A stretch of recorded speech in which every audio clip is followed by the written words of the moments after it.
여러분 안녕하십니까, 이가필 장로입니다. 자, 여러분, 오늘은 여러분과 함께 우리 기독교, 더 엄밀히 얘기해서 개신교의 그 교단에 대해서 한번 알아보겠는데요. 여러분 잘 아시다시피 우리 개신교 하면은 장로교, 침례교, 감리교, 성결교, 그리고 순복음 교단, 그렇게 보통 5가지가 메이저로 치고 있는데, 거기다가 조금 더 이제 익스밴드를 해보자면은 이제 루터교, 성공회, 구세군 등 포함해서 8개 이렇게 교파로 나눌 수가 있겠습니다. 그러나 오늘은 여러분과 함께 조금 전에 말씀드린 장로교, 침례교, 감리교, 성결교, 순복음교 이 5교를 잠깐만, 깊숙이는 우리 들어갈 수가 없지만 잠깐만 한번 비교를 해보겠습니다. 자, 이제 토픽으로 들어가기 전에 제가 이제 백그라운드를 잠깐 말씀을 드려야 되겠습니다. 여러분 아시다시피 예수님께서 십자가에 못 박혀 돌아가시고 장사한 지 사흘 만에 부활하셨죠. 그러고서 부활하신 다음에 그 다음에 이제 다시 우리 그 당시에 사도들이 사는 곳에 와서 또 같이 이적을 베푸시고 증거를 하시다가 이제 드디어 승천을 하셨습니다. 자, 승천하신 후에 이제 여러 가지 사건들이 많지만은 또 120문도가 마가의 다락방에 모여가지고 그 오순절에 성령 체험을 하는 그런 우리 얘기도 알고요. 또 방언을 하는 거. 그 다음에 여러 사건들이 많이 벌어지죠. 조금 더 이제 건너뛰어 보자면은 그 AD 70년에 그 티두스라고 하는 로마의 장군에 의해서 예루살렘이 함몰을 합니다. 몰락을 합니다. 이스라엘이 몰락을 합니다. 그래서 그 이후에 소위 말하는 사람들이 여기저기 흩어져 디아스포라가 되겠고요. 사도들, 예수님의 제자들, 12제자들은 각국으로, 각 지방으로, 각 지역으로 흩어져서 전도와 선교를 하다가 12제자 중에서 사도 요한, 자연사한 사도 요한을 빼고는 전부 다 나머지 제자들은 전부 다 순교를 했어요. 십자가에 거꾸로 묶여서 죽었다거나 또 톱으로 쓰여서 순교를 했다거나 이렇게 다 순교를 했습니다. 자, 그런 상황이 벌어지고 있었고요. 그때부터 이제 기독교의 박해가 아주 심하게 진행되었죠. 자, 그러다가 313년, 여러분들 아마 기억을 하시겠는데 313년에 그렇게 기독교를 박해하던 로마 제국의 콘스탄틴 황제가 기독교를 공인을 했습니다. 이제 탄압이 멈춰지게 되었습니다. 자, 그러나 몇십 년 후가 돼서야 380년입니다. 380년에 이제 테오도시우스라는 황제가 칙령을 내려서 사실상 로마 제국의 국교로 이제 정식 선포가 되었습니다. 자, 그래서 그때부터 이제 로마 제국의 그때 당시 이제 카톨릭이죠. 천주교가 이제 성행을 하게 되었는데, 자, 그러다가 이제 사손일서부터 시작됐지만 결국은 그 교황청의 권위, 뭐 여러 가지 몇 가지 그 이슈로 인해서 그 카톨릭에서 그때 이제 서방 종교라고 하는 거죠. 카톨릭에서 이 동방 종교가 갈려져 나오게 됩니다.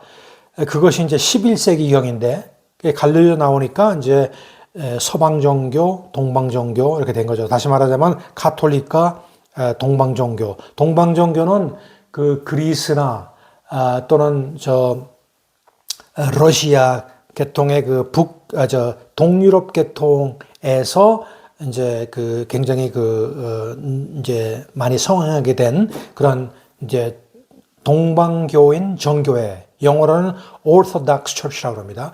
그러니까 Orthodox라는 것은 정통이다 그런 뜻이 있는데, 이 동방정교는 자기네들이 갈려져 나오면서 자기가 정통이다 이렇게 얘기하고, 천주교는 자기가 원래 정통이다. 이렇게 이제 대립을 하고 있었습니다. 자, 그런 가운데 16세기에 여러분들 잘 알지만은 그 마틴 루터가 그 천주교의 여러 가지 비리, 시스템의 비리, 또 교리의 비리를 들고 95개 조목으로 항목으로 반박을 하면서 그것을 기점으로 해서 갈려져 나와서 새로 생긴 것이 이제 소위 말하는 개신교, 프로테스탄트 개신교입니다. 자, 그래서 이제 개신교가 거기서 나와서 결국은 기독교 종합적으로 볼 때 기독교는 서방정교, 동방정교, 개신교 이렇게 세 가지로 이제 구분을 하게 되는 겁니다. 서방정교는 아까도 말씀드렸듯이 카톨릭이 되는 거고, 동방정교는 지금 이제 뭐 그리크 오소닥스 처치라고도 하지만은 이제 일반적으로 동방정교라고 그렇게 알려져 있고요. 그다음에 우리가 이제 말하는 개신교, 이 개신교는 조금 전에 말씀드린 대로 여러 가지 파들이 교파들이 있는데 크게는 한 8개 정도, 그리고 더 이제 우리가 전반적으로 얘기할 때는 5개 정도의 교파가 있다. 이렇게 이런 사실을 여러분께서 일단 알아두시고요. 그 다음에 범위를 조금 좁혀서 캐톨릭과 개신교에 대해서 잠깐 얘기해 보자면요. 캐톨릭이 언제 우리나라에 들어왔냐? 캐톨릭이 우리나라에 들어온 것은 개신교보다 훨씬 일찍 들어왔습니다. 캐톨릭은 일반적으로 그 조선시대에 그 이승훈이라는 사람이 18세기에 로마 캐톨릭 교회 그 신앙을 처음으로 들여와서 그것이 한국 기독교 역사의 그 원조가 되었다. 이렇게 알려져 있습니다. 그러니까 캐톨릭이 먼저 들어온 거죠. 그러다가 이제 1884년 6월 24일 미국 감리교 선교사인 그 맥클레이라는 그 선교사가 고종 황제, 이조 시대 때 그때 고종 황제로부터 그 선교하는 것을 정식으로 허가를 받았어요. 그래서 이때가 개신교의 공식적인 그런 태동이라고 그럴까? 조선시대 때 그렇게 알려져 있습니다. 그래서 그런 백그라운드를 여러분께서 이제 아신 다음에 이제 우리가 5개 교파에 대해서 한번 차근차근 얘기를 한번 나눠보도록 하겠습니다. 자, 처음에 이제 장로교에 대해서 한번 알아보겠습니다. 장로교는 여러분들 아시겠지만 Presbyterian Church라고 합니다. Presbyterian Church라고 합니다. 그런데 한국 개신교 중에서 가장 그 신도수가 많은 그런 종파입니다. 그리고 여러분들 잘 아시죠? 루터가 결국은 이 개신교 파생의 직접적인 원인이 됐는데 그 장로교의 기원은 루터로부터 파생된 하나의 흐름이었지만은 그 원조는 우리가 칼빈이라고 이렇게 말하고 있습니다. 근데 조금 더 자세히 얘기하자면 칼빈의 그 제자 중에 존 낙스라는 분이 있었어요. 그 존 낙스로부터 이제 장로교회가 엄밀히 따지면 시작이 되었다. 이렇게 우리가 말할 수 있겠습니다. 그리고 1866년입니다. 1866년이면 이제 개신교가 감리교 선교사가 들어온 조금 더 지나서 1866년에 셔먼호 사건이라고 여러분들 들어보셨는지 모르겠습니다만 그 셔먼호 사건의 동승은 그 토마스 선교사, 영국 사람입니다. 영국 선교사가 대동강까지 올라와서 한자로 된 성경을 조선인에게 나눠 주었다라는 기록이 있는데 거기서 이제 그 장로교의 시발이 되었다고 이렇게들 알려져 있습니다. 그리고 좀 더 엄밀히 얘기하자면 그 장로교 선교사로 가장 알려진 인물은 여러분들 잘 아시는 언더우드 선교사 잘 아시죠? 그분이라고 우리 알려져 있습니다. 자, 그런데 그 루터 조금 전에 말한 루터는요 칼빈하고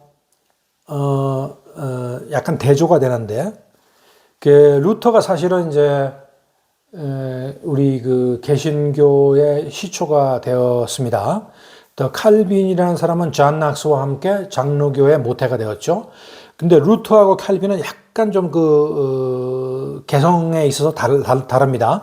루터가 넘치는 생명력과 선동적인 기질이 있었다고 하면은 그래서 이제 호전적으로 이제 그 접근을 했다고 하면은 칼빈은 그 논리적이고 엄격하고 철저함으로써 그 대조를 이루고 있습니다. 그리고 루터가 이제 이런 말이 있었어요. 루터가 가슴이라면 칼빈은 머리다. 이런 말도 있었고요. 또 루터가 감성이라면 칼빈은 이성이었다. 뭐 비슷한 말이죠. 그리고 루터가 지칠 줄 모르고 달려나가는 투사였다면 칼빈은 철저하게 엄정한 논리성을 추구했던 사람이다. 자, 그 디퍼런스를 여러분께서 아시겠죠? 아마도 루터는 95개 항목을 내걸고 대항할 때 필요에 의해서 그랬었겠지만 굉장히 어쩐 도전적이고 굉장히 용맹스럽고 그러한 면이 있어야 될 것으로 생각이 되고요. 그 후에 이제 그 장로교의 모든 것을 다진 그 캘빈은 좀 더 이성적으로 좀 더 냉철하게 철저하게 그 논리성을 바탕으로 해서 교리를 만들었지 않았나 그렇게 생각이 됩니다. 자, 장로교는 여러분들 이제 짐작하셨겠지만은 이 5가지 종파, 우리가 비교할 5가지 종파 중에서 비교적 그 엄숙하고 경건한 그 종파에 속한다고 보면 되겠습니다. 여러분들 잘 아시겠죠? 그래서 그 전체 예배의 그런 어떤 월십이라는 측면보다는 사실은 그 강론이라고 할까? 그 설교의 깊이라고 그럴까? 그 프리칭의 그 깊이, 프리칭의 그 굉장히 깊은 의미를 두는 그런 종파로 알려져 있고요. 그런 면에서 우리나라가 예전에 유교적인 성향이 있었죠. 그 유교적인 성향이 있는 한국 문화와 잘 이렇게 맞아떨어지는 면이 있었다. 그 여러분들 아시다시피 유교의 그 서생들, 그 유교를 따르는 유교 그 문화생들이 있지 않습니까? 굉장히 엄숙하면서도 진지하고 말이죠. 엄격하고 뭐 그런 점이 있지 않습니까? 그리고 말씀을 전할 때도 굉장히 깊이 있는 말씀에 의미를 두는 그거와 맞아떨어져 가지고 장로교가 우리나라에서 굉장히 뭐 인기라고 그럴까? 그 호응도가 굉장히 좋았습니다. 자, 그래서 이제 장로교의 특징은요. 우리가 잘 알듯이 그 장로가 중심이 되는 교회입니다. 장로교. 그렇죠? 그 카톨릭교가 이제 교황과 주교가 중심이라면은 장로교는 여러분들 장로교인들은 아시겠지만 당회. 장로와 목사가 이제 주축이 되어서 조직한 그 회의 이름을 당회라고 그러는데 그 당회가 최고 의사 결정권을 갖는 개교회 중심의 교회 체제입니다. 그리고 장로교회는 2가지 장로가 있어요. 첫 번째 장로는 이제 가르치는 장로라고도 그러는데 이제 목회자를 일컫고 또 하나는 이제 그 행정과 치리를 담당하는 장로들, 일반 장로들이라고 하죠. 2가지로 나누지만은 그 2사람, 목회자와 장로를 합쳐서 일반적으로는 장로다. 이렇게 우리가 얘기를 하고 있습니다. 그리고 장로교의 특징은 여러분들 잘 아시죠? 예정론입니다. 예정론은 우리가 전 시간에도 배웠지만 그 캘빈의 5가지 강론, five points of tulip, T-U-L-I-P 해서 T, total depravity, U, unlimited atonement, unconditional selection, 그 다음에 L은 limited atonement이고, 그 다음에 I는 irresistible grace고요. 마지막에 P는 perseverance of the saints. 그래서 5가지 조항을 배웠는데 그 중에서 이제 중요한 것 중에 하나가 두 번째 U에서 나오는 unconditional selection. 이제 예정론입니다. 그렇죠? 그래서 장로교의 특징은 예정론입니다. 그래서 이제 구원에 관한 사람이 할 수 있는 아무것도 없다. 그건 첫 번째 T에서도 T와 관련되어 있습니다. total depravity, 전적 타락이에요. 우리는 전적 타락했기 때문에 하나님한테 우리가 구원을 받을 수 있는 노력조차 할 수 없는 그런 상황이라는 거죠. 자, 그래서 만세전에 하나님이 구원받을 자를 미리 정하시고 그 사람이 이 세상에 태어날 때 그가 구원의 길을 갈 수 있도록 보존의 은총을 주시고 마지막에는 실제로 구원을 얻도록 이끄신다라는 것이 이제 예정론입니다. 자, 그래서 이 교리에서는요, 이 교리에 따르면은 그 구원의 영역에서 인간의 자만심이 들어갈 여지가 전혀 없어요. 그리고 하나님의 절대 주권, sovereignty, 하나님의 absolute sovereignty만 인정한다는 그런 장점이 있는 것이 이제 장로교의 예정론이라고 할 수 있겠습니다. 자, 그러면은 어떤 교회에서는, 어떤 교단에서는 이렇게 얘기합니다. 누구든지 예수를 믿으면 구원받는다고 했는데, 그러면은 원래 천국과 지옥 가기로 예정된 사람은 예수 믿어도 안 믿어도 뭐 자연적으로 될 테니까, 예정될 테니까 아무런 소용이 없지 않느냐. 이렇게 예정론이 설명해 주지 못하는 이런 문제점을 해결하기 위해서 하나님의 절대 주권을 부인하지는 않으면서 인간의 책임성을 강조하는 교단이 생겼는데, 그 교단이 바로 감리교입니다. 그래서 두 번째 감리교에 대해서 잠깐 얘기해 보자면요. 감리교는 이제 Methodist Church라고 합니다. 자, 감리교는 이제 그 장로교에 비해서 그렇게 역사는 깊지가 않아요. 여러분들 잘 알다시피 존 웨슬리에 의해서 이제 시작된 종파인데요. 존 웨슬리 하면은 여러분들 생각나는 게 있지 않습니까? 웨슬리안. 좀 더 나가자면은 아르메니아니즘. 그래서 우리가 예정론 얘기할 때 칼비니즘과 아르메니아니즘 이렇게 구별하잖아요. 그래서 아르메니아니즘의 실천적인 이제 교파가 이 바로 지금 말씀드리는 감리교가 되겠고요. 예정론에 있어서도 제가 전에 말씀드린 대로 이 아르메니아니즘은 하나님께서 전지전능의 주권적인 의지로 우리 구원할 사람을 이렇게 예정해 놓았다는 것이 아니라, 하나님께서는 전지하시니까 과거, 현재, 미래를 왔다 갔다 하실 수 있으니까 어떤 사람이 미래에 구원을 받을 거라고 예정됐다는 걸 아시고 그 사실을 가져와서 인간의 자유의지로 선택되게 한다. 이제 이런 취지로 이제 그 장로교의 예정론을 반박하고 있었죠. 자, 그래서 이 존 웨슬리에 의해서 시작된 종파가 바로 이제 감리교인데, 존 웨슬리는 성공회 성직자였고요. 그런 영향이 있었는지 개신파 종파 중에서도 교회 그 규범, 교회 규범이 좀 약간 엄하고요. 그 강론의 깊이에 역시 그 초점을 많이 맞춘다는 점에서 장로교처럼 한국 신도의 성향에 잘 맞는 그런 종파라고 이제 알려져 있죠. 그래서 이제 장로교 다음으로 신도수가 많은 것이 바로 이 지금 말씀드린 그 감리교입니다. 자, 그 다음에 이제 감리교는요, 하나 특이한 게 복음적 신인 협동설, 신인이라는 건 신과 God and human 의 협동설을 가리키는데요. 즉, 구원을 위해서는 하나님과 사람이 함께 일한다는 이론인데, 쉽게 설명하면 하나님이 먼저 사람에게 복음에 응답할 수 있는 예비적인 은총을 베푸시고, 사람은 그 은총에 힘입어서 자신의 의지력, 자유의지죠. 자유의지를 발휘해서 복음을 받아들여야 한다. 이렇게 얘기하고 있습니다. 그러면은 하나님의 은총이, 구원의 은총이 이루어진다. 이렇게 이제 얘기를 하고 있습니다. 그리고 이제 감리교의 두 번째 특징은요, 우리 성경 있지 않습니까? 이 성서가 신앙의 가장 중요한 원리가 되지만은, 이 성서를 독단적으로 해석하면은 엉뚱한 결론에 도달하기 때문에 균형 잡힌 성서 해석이 필요하다. 그래서 성서 해석에 굉장히 그 개혁적인 그런 포지션을 가지고 있어요.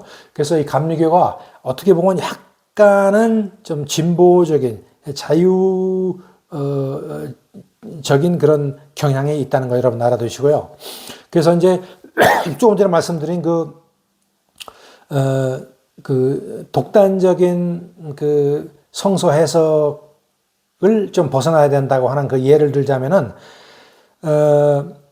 여자는 교회에서 잠잠하라는 그 말이 성경에도 나옵니다.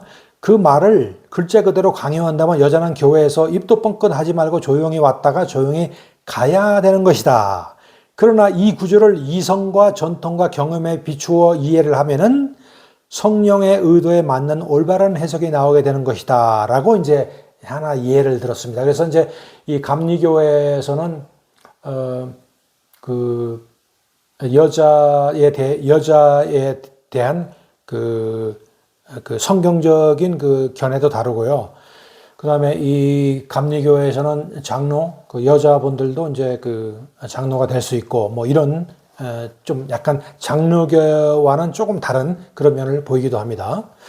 자, 그다음에 세 번째 침례교입니다. 침례교는 Baptist Church나 Baptist Church. Baptist Church는 한국에서는 교세가 그렇게 크진 않아요. 이 침례교회가. 그러나 미국에서는 굉장히 이 교세가 강합니다. 그 더군다나 미국 그 남침례교회는 미국의 텃세라고도 할 수 있어요. 굉장히 입김이 강하고요.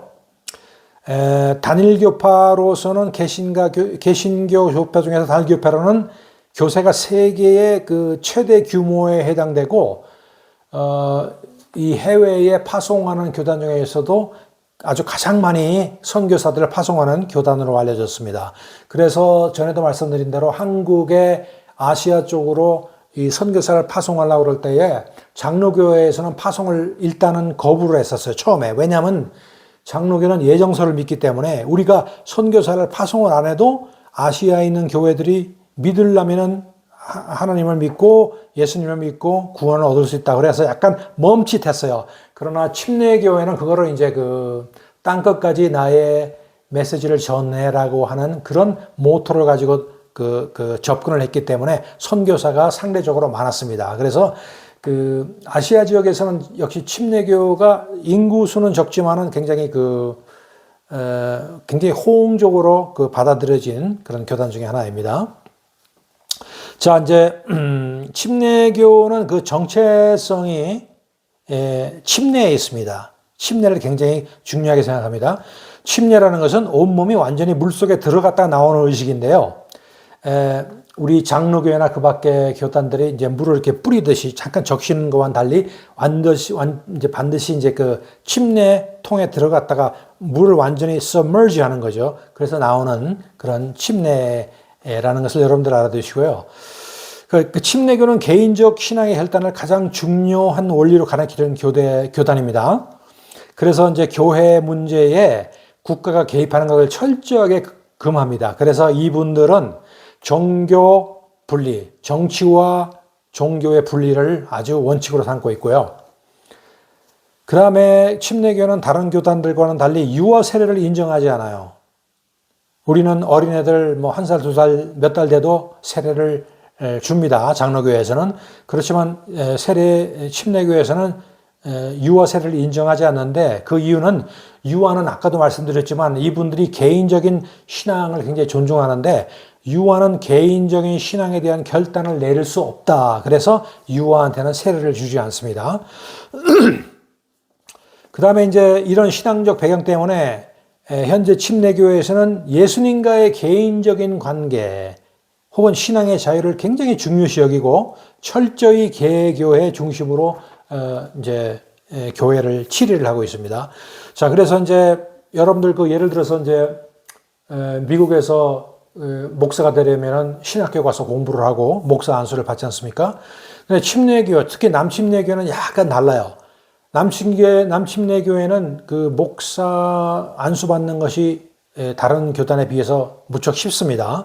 그래서 어떤 남침례교회 교단은 신학교에 등록하자마자 얼마 안 되어서 그냥 안수를 주고 그다음에 목사 공부를 하면서 목사로 인정해주는 그런 교파들도 있고 그래요. 그러니까 굉장히 내 자신이 예수님과의 개인적인 그 관계만 정립이 되고 신앙이 확실히 정립이 됐다면은 그런 프로세스는 플렉서블 해도 된다. 뭐 이런 관점으로 진행을 한다는 것을 여러분들 알아두시고요.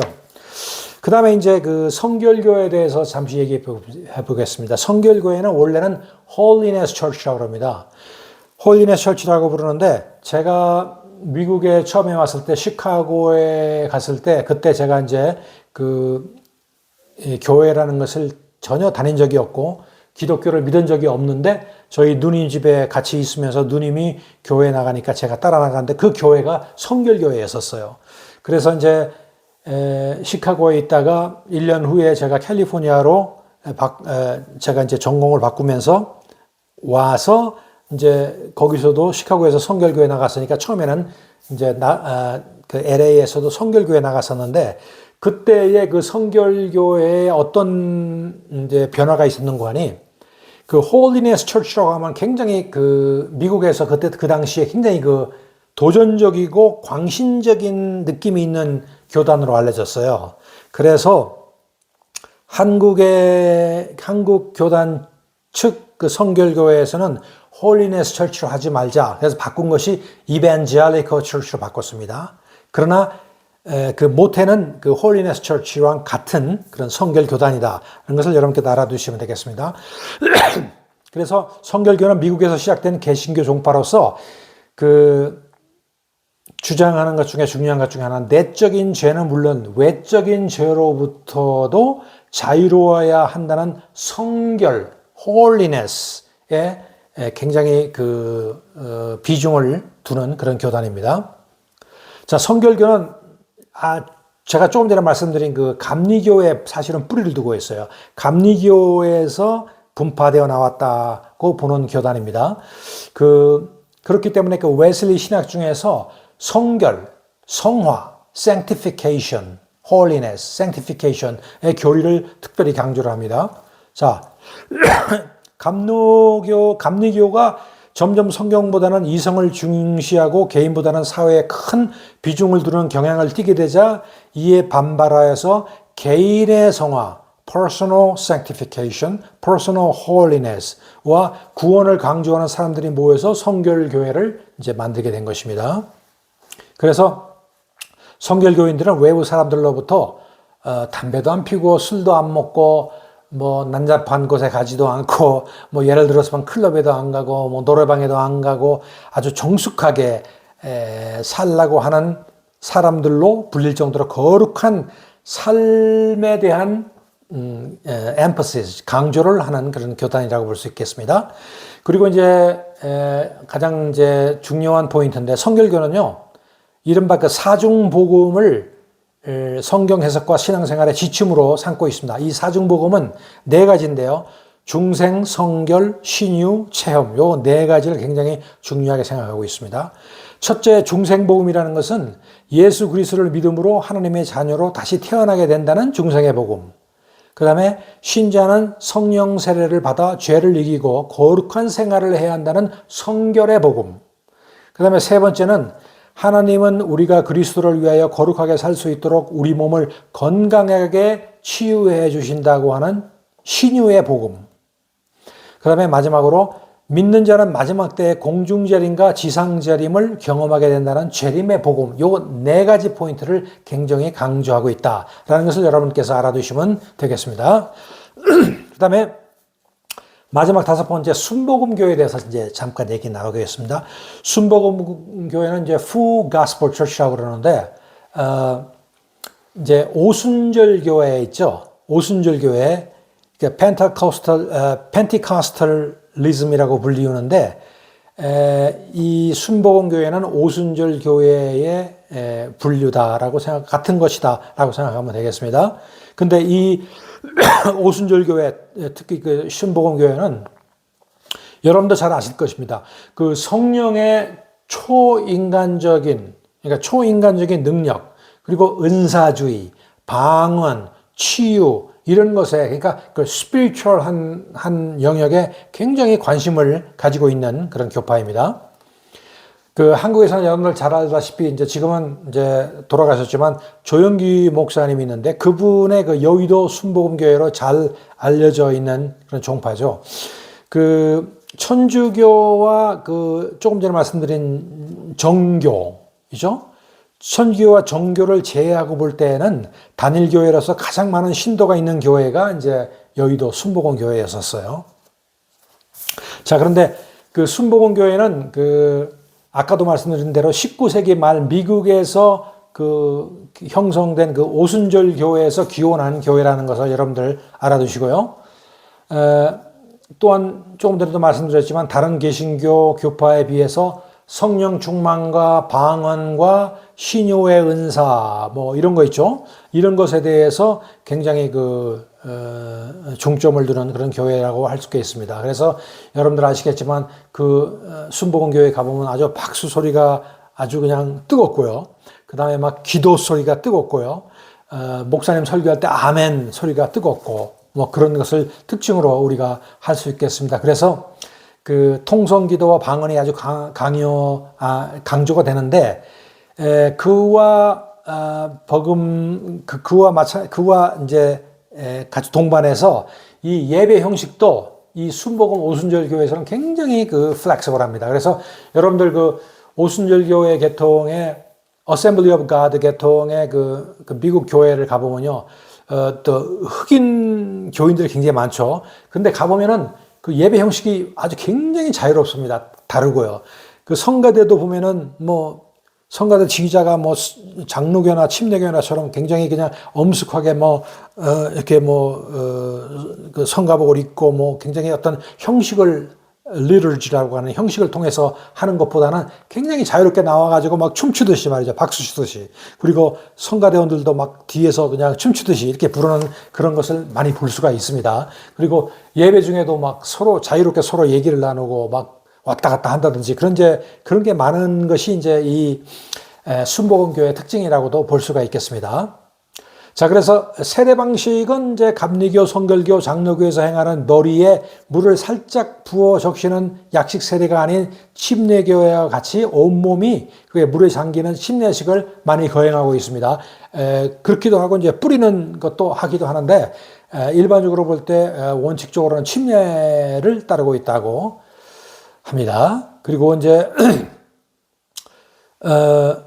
이 순복음교회, 특히 그 오순절교회에서 어떤 강경 노선을 걷는 분들은 성령 방언 은사를 받았는지 그 여부에 따라서 구원을 받았는지 안 받았는지까지 결부시키는 위험한 그런 교리까지 나오고 있어요, 사실은. 그러나 이것이 전반적인 순복음교회 안에 전반적인 그런 원리가 아니기 때문에 그 이제 일부분이 그렇게 하는 분들이 있다라는 것을 여러분들 알아두시고요.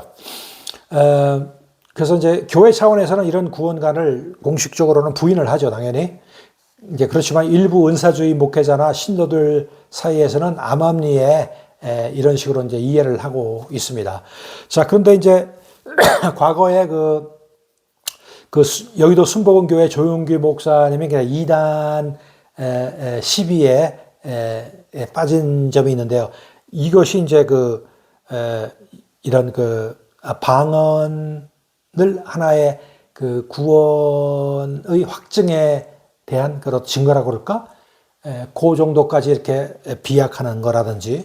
그 다음에 이제 그 조용규 목사님이 동국대 그 불교 대학원에 초청을 받아서 이제 강연을 할 때에 그때에 기독교에만 구원이 있는 것은 유아 독전적인 생각이다 라면서 그 종교다원론적인 언사를 하셨다는 기사가 있었습니다. 그래서 그거는 이제 굉장히 종교다원론적인 그런 발언이고요. 그 발언이 사실은 기사화가 됐는데 그 발언이 어떤 취지에서 그렇게 말을 했는가에 대해서는 뭐 우리가 조용히 목사님이 아니니까 알 수는 없고요. 또는 어떤 다른 면을 설명하기 위해서 이렇게 얘기했는데 그것이 와전됐는가 정확하게 알려진 바는 없습니다. 그러나 이 종교 이원론적인 그런 발언은 목회자로서는 굉장히 조심스럽게 해야 되는 얘기죠. 뭐 그분뿐만이 아니라 그 미국의 클레어먼트 신학교, 그 유명한 신학교 있죠. 그 존 힉이라는 교수는 하나님은 많은 이름을 가졌다라고 주장하면서 이분도 다원론적인 주장을 했어요. 그래서 그 이슬람에서 믿는 하나님, 기독교에서 믿는 하나님, 또 불교에서 찾는 ultimate한 그런 being, 뭐 여러 가지 종파에서 하나님이라고 하는 분들은 이름만 다를 뿐 어쩌면 같은 하나님일 수도 있다. 이제 이런 식으로 이제 이단적인 논리를 피는 분도 있어요. 신학교 교수 중에서도. 그래서 이 점에 대해서는 여러분들 굉장히 경각심을 가지고 들으셔야 한다는 것을 말씀을 드리겠습니다. 자, 그래서 이제 다섯 가지 종파에 대해서 잠시 너무 깊게는 얘기할 수 없으니까 여러분들이 기본적으로 알아야 될 사항을 말씀을 드렸는데요. 자, 이제 개신교가 유럽에서 시작이 됐지 않습니까? 근데 현재 유럽의 개신교는 어떨까요? 여러분도 이제 아마 아시는 분들 많이 아실 거예요. 그 유럽의 개신교는요, 한국처럼 그런 어떤 그 예배, 월십, 또 기도, 또 말씀의 성경적인 말씀, 이런 어떤 영적인 면을 강조하는 것 플러스 철학적인 면도 굉장히 중요시 생각해요. 그래서 그 유럽 쪽에 가면은 목사님들이 철학 PhD 디그리 받으신 분들이 굉장히 많고요. 목회학 받으신 분보다는. 그래서 이 성경을 가르칠 때도 이 철학적인 면을 굉장히 강조하시는 분들이 거의 대부분입니다. 그리고 유럽에서 대부분 전부 다 그러진 않겠지만 많은 교회들이요, 유럽에서는 하나의 직업입니다. government 직업이에요. 그래서 나라에서 녹을 주죠. 그래서 이분들이 나라에서 봉급을 받으면서 하나의 직업적으로 공무원처럼 이렇게 일을 하기 때문에 어떤 개인적인 열성, 그러니까 한 인간을 구원하게 해야 되겠다는 그런 퍼스널 커미트먼이 굉장히 결여된 게 많이 볼 수가 있어요. 그래서 자기 시간만 딱 되면 설교가 끝나고 자기 생활 가지고 이제 이런 식으로 하는 개신교 프랙티스가 굉장히 많다는 것을 여러분들 알아두시고요. 그래서 이제 유럽의 많은 교회들이 신도수 감소를 이제 어려움을 겪고 있는데, 지역 주민들이요, 교회가 없어지는 것을 방지하기 위해서 신도가 이제 기독교인이 아니면서도 예배에 참여하는 수가 굉장히 많다고 합니다. 왜냐하면 법적으로 볼 때에 예배 횟수와 예배 참여하는 신도수가 어느 정도 나라에서 정하는 그 레벨에 도달하지 않으면 교회를 닫아버린다고 그래요.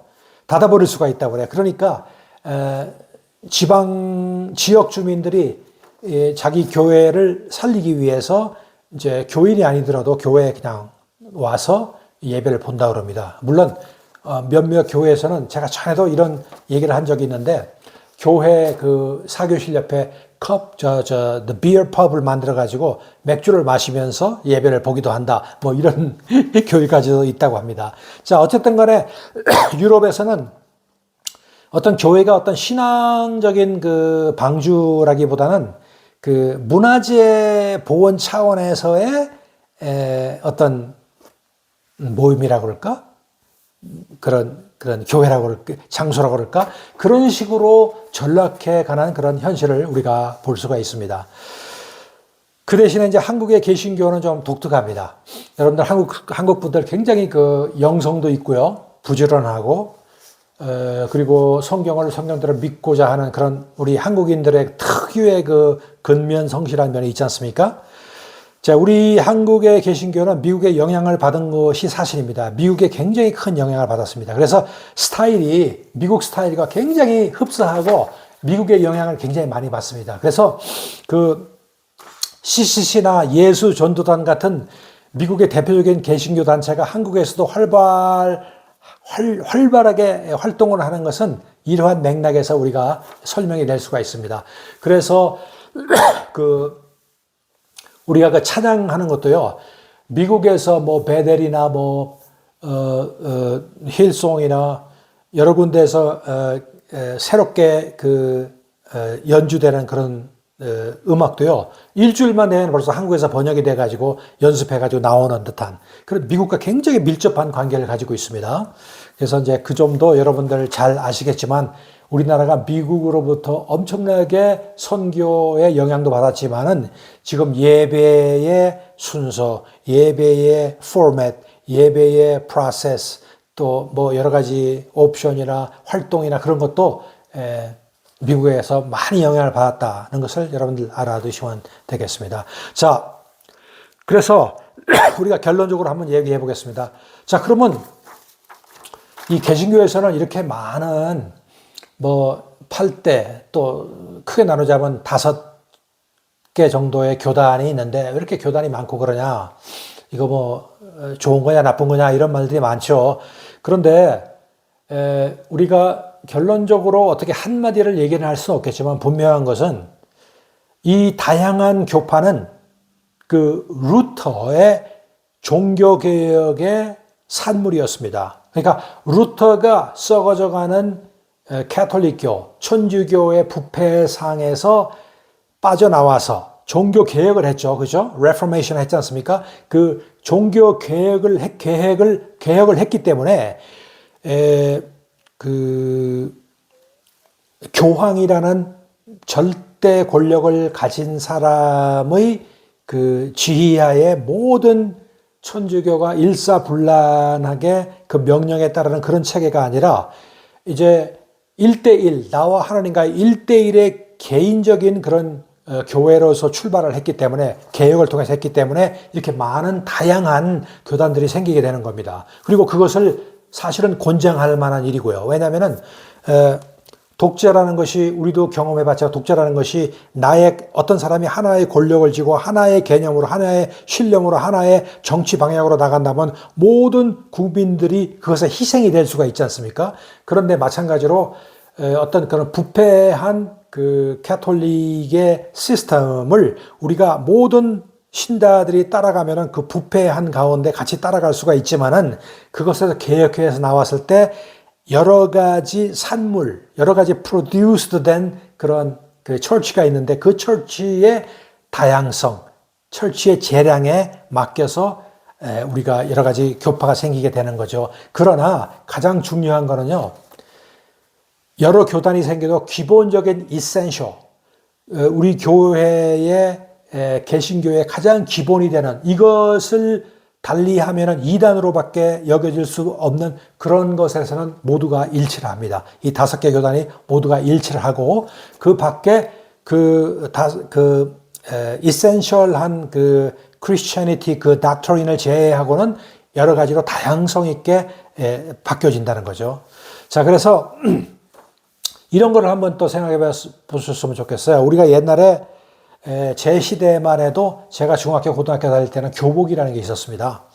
그리고 머리도 딱 잘랐고요. 그러니까 너나 나나 모든 학생들이 똑같은 교복, 까만 교복을 입었고 머리도 똑같이 잘랐어요. 이것에 대한 장점이 굉장히 많죠. 그러나 단점도 굉장히 많았습니다. 그래서 이것이 이제 그 교복이 아닌 그걸 뭐라 그럽니까? 자율복장을 입고 또 머리를 길고 하고 하는 것에 대해서 우려가 굉장히 많았어요, 처음에. 그런데 지금 어떻습니까? 몇십 년 지난 후에 지금 어떤 머리 길게 기르고 자유롭게 옷을 입은다고 해서 중학교, 고등학교에서 어떤 큰 문제가 있고 이상해 가는 거 보셨습니까? 그렇지 않거든요. 자, 그러니까 마찬가지입니다. 이 하나의 가톨릭에서 개신교가 빠져나와서 거기서 종파들이 여러 가지 종파가 생겼다고 해서 그것이 지금 현재 결과적으로 볼 때 나쁘게 된 것은 거의 없다고 봅니다. 여러 가지 다양성이 있는 거, 오히려 더 좋았으면 좋고 더 개혁이 있고 더 서로가 체크 앤 밸런스도 할 수 있고요. 다만 한 가지 중요한 것은 지금 말씀드린 5개 종파 이외에 소위 말하는 이단 종파들이 엄청나게 많습니다. 자, 그런 단점, 그런 약점도 분명히 있습니다. 그러나 그거는 우리가 분명히 성경 말씀에 충분한 지식을 가지고 성령의 인도하시는 그 영안으로서 바라볼 때는 분명히 그것을 구별해낼 수 있는, 정통과 이단을 구별해낼 수 있는 우리가 힘이, 능력과 지혜와 영적인 눈이 생기게 되는 거니까 그런 거는 걱정을 안 하셔도 좋을 것 같습니다. 자, 그래서 오늘은 간단하게나마 이 개신교 이 5개 교단에 대해서 잠시 살펴보았습니다. 자, 다음 시간까지 또 여러분 안녕히 계십시오. 감사합니다. Oh Lord my God, when I in awesome wonder consider all the work thy hand has made, I see the stars, I hear the rolling thunder, thy power throughout the universe displayed. Then sings my soul, my Savior God, to thee. How great thou art, how great thou art. Then sings my soul, my Savior God, to thee. How great thou art, how great thou art. When Christ shall come, we shout of adulation, and take me home. What joy shall fill my heart? Then I shall bow in humble adoration,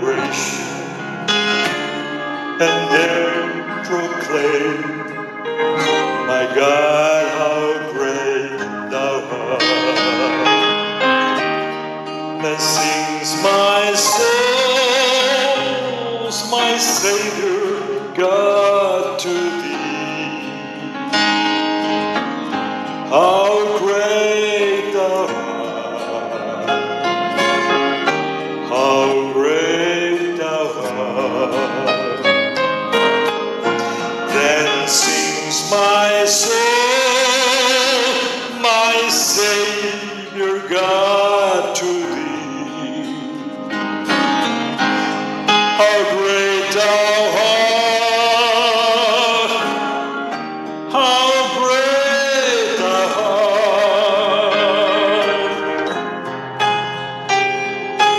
art.